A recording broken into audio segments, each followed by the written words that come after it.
Israel, Lebanon और Iran के बीच तनाव गहराता जा रहा है। हालात ये हो गए हैं कि अब लड़ाई आर पार की हो गई है।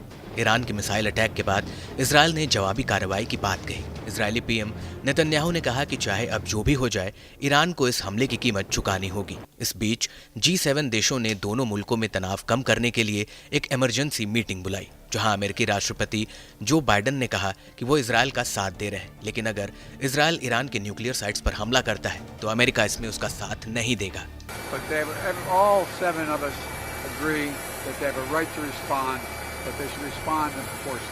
दूसरी ओर अमेरिका के पूर्व राष्ट्रपति डोनाल्ड ट्रंप भी इस विवाद में कूद पड़े हैं। ट्रंप ने भड़काऊ बयान देते हुए कहा कि ईरान के हालिया मिसाइल हमले के जवाब में इजरायल को ईरान के परमाणु सुविधाओं को निशाना बनाना चाहिए। ट्रंप की ये टिप्पणी राष्ट्रपति जो बाइडेन के बयान के बाद आई है। What do you think about Iran? Would you hit Iran? And he goes, as long as they don't hit the nuclear stuff. That's the thing you want to hit, right? I said, I think he's got that one wrong. Isn't that what you're supposed to hit? I mean, it's the biggest risk we have. Nuclear weapons, the power of nuclear weapons, the power of weaponry. You know, I rebuilt the entire military, jets, everything. I built it, including nuclear, and I hated to build the nuclear, but I got to know firsthand the power of that stuff, and I'll tell you what, we have to be totally prepared. We have to be absolutely prepared. But when they asked him that question, the answer should have been, hit the nuclear first and worry about the rest later. And that's what they should. If they're going to do it. इस बीच IRGC के deputy chief brigadier general Ali Fadavi ने Israel को कड़ी चेतावनी दी है। उन्होंने कहा, इजरायल की ओर से कोई भी गलत कदम उसके अस्तित्व को खतरे में डाल सकता है। ईरान इजरायल के सभी ऊर्जा स्रोतों को निशाना बनाएगा, जिसमें बिजली स्टेशन, रिफाइनरीज और गैस जैसे सेक्टर शामिल हैं।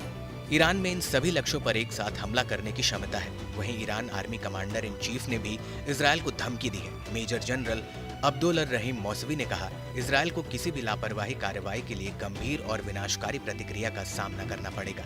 हमने पहले भी संयम और धैर्य का परिचय दिया है। ईरान उचित समय पर सटीक और विनाशकारी हमला करने के लिए तैयार है।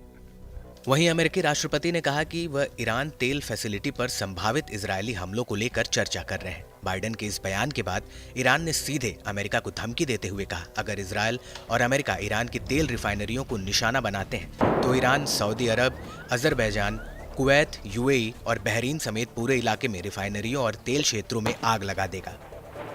इससे अमेरिका और उसके सहयोगियों को तेल को लेकर हाहाकार मच जाएगा। ईरानी धमकी के बाद अब बाइडेन के सुर बदले बदले से नजर आए। अब अमेरिकी राष्ट्रपति जो बाइडेन नहीं चाहते कि इजरायल ईरान के तेल उत्पाद संयंत्रों को निशाना बनाए। उन्होंने कहा कि इजरायल ने अब तक ये तय नहीं किया है कि वे किस तरह से हमला करने जा रहे हैं। इस पर चर्चा चल रही है।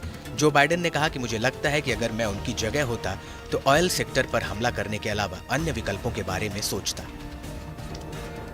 ऐसे में ये कहना गलत नहीं होगा कि मिडिल ईस्ट में जारी तनाव के बीच अमेरिका एक दीवार बनकर ढाल का काम कर रहा है। नहीं तो ये युद्ध कब विकराल रूप ले सकता है, ये कोई सोच भी नहीं सकता।